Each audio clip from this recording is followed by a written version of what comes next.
বিশাল বড় এক বারুদের মধ্যে মেসের কাঠিকেও জ্বালায় দিচ্ছে। এমন ভাবে উনি চেতে উঠলেন, ঠেকিয়ে উঠলেন যে সে উপায় পেয়ে গেছে। দুনিয়ার সব কিছু উল্টো পাল্টো হয়ে উলটপালট হয়ে যেতে পারে, সব কিছুর মধ্যে লন্ডভন্ড হয়ে যেতে পারে, সমস্ত কিছু প্রলয়কাণ্ড হয়ে যেতে পারে, কিন্তু আমি লা ইলাহা ইল্লাল্লাহ মুহাম্মাদুর রাসূলুল্লাহ সাল্লাল্লাহু আলাইহি ওয়াসাল্লামের ব্যাপারে কোন ধরনের ছাড় দিব, এইটা তোমার কল্পনার মধ্যে আনতে দিব।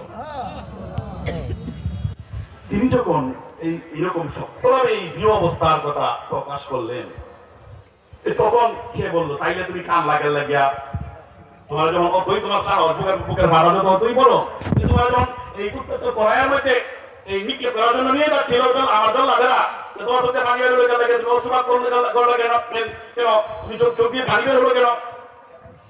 তখন তিনি বললেন যে আমার চোখ দিয়ে পানি বের হলে কাহিনী তুমি শুনবা, আমার দুঃখের কথা তুমি শুনতে চাও? আমাকে যখন তারা এই উত্তপ্ত কড়াইয়ের দিকে নিয়ে যাচ্ছিল, আমি তখন আমার মনটাকে বলছিলাম, হে আব্দুল্লাহ, আল্লাহ তোমাকে একটাই মাত্র জান দিয়েছে, একটাই মাত্র প্রাণবায়ু দিয়েছে। এই প্রাণ পাখিটা এখন তুমি নিক্ষিপ্ত হবে এই উত্তপ্ত কড়াইয়ে, আর এই প্রাণ পাখিটায় প্রাণটা উড়ে যাবে।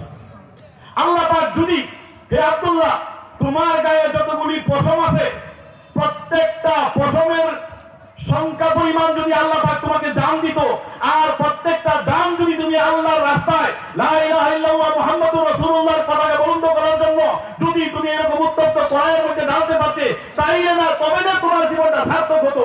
একটা জান আল্লাহর রাস্তায় দিয়ে আর কতটুকু তুমি কি করতে পারবে? এই দুঃখে আমি কান্না করছি। এই কথা বলার পরে তো আর রাজা কইতেছে যে আমি আর পারলাম না, আমি তোমার সামনে পরাজয় হইলাম বাবা, আমি পরাজিত হলাম। আমি তোমার যে আদর্শ, সেই আদর্শকে আমি সম্মান করি। আমি তোমার কাছে একটা আবদার করি বাবা, এত পর্যন্ত তোমাকে আবদার করছি ইসলাম ধর্ম ছেড়ে দেওয়ার জন্য। ওহর আমার একটা আবদার, কি আবদার? তোমার মতো একজন নির্ভীক আদর্শবান ব্যক্তি, এরকম আদর্শের মধ্যে অচল অবিচল থাকা ব্যক্তিত্ব, আর তুমি একটু আমার কপালের মধ্যে একটা চুমা খাইবা। মানুষ তার কি করবেন চিন্তা ভাবনা করে কি করতাম, কাপড়ের কপালে চুমা খাইতাম কি খাইতাম না। হঠাৎ করে উনি বললেন যে মনে হচ্ছে বলেন যে এক শর্তে খাইতাম, চিন্তা করতাম তোমার আবদার বিবেচনা করতে পারি। কি শর্ত?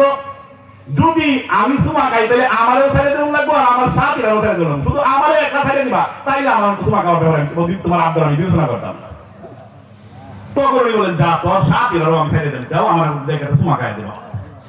কখন উনি কইলেন যে একজন কাফেরের কপাল যদি চুমা খাই আমি আমার বাইরে মুক্ত করে দিতাম পারি, তাইলে একটা চুমা খাইতে সমস্যা কি? উনি মারলেন, একটা দপ্তরে একটা চুমা মারলেন, মাইরা এই সবাই মুক্ত করে ওমর রাদিয়াল্লাহু তাআলা আনহুর কাছে গেলেন।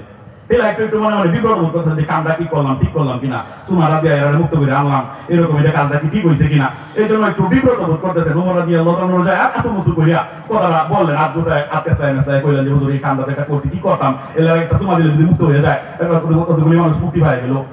হুজুর ওমর রাদিয়াল্লাহু তাআলা শুনে আনন্দে আত্মহারা হয়ে বলেন, হাক্কুন আলা কুল্লি মুসলিম আন ইউকাব্বিরা রাসা আব্দুল্লাহ ইবনে হুযাফা ওয়া আনা আবদাউ বিযালিকা। পৃথিবীর প্রত্যেকটা মুসলমানের জন্য অবশ্য করণীয় হলো আব্দুল্লাহ ইবনে হুযাফা যে ঈমানের বহিঃপ্রকাশ ঘটিয়েছে, যে ঈমানি দৃঢ়তা প্রদর্শন করেছে, প্রত্যেক মুসলমানের কর্তব্য হলো আব্দুল্লাহ ইবনে হুযাফার কবরের মধ্যে চুমা খাওয়া। আমি ওমর প্রথম বিসমিল্লাহ করতেছি।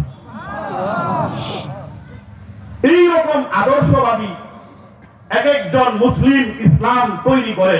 আমরা মনে করতে পারি এগুলি তো 1450 বছর আগের কল্প কাহিনী না।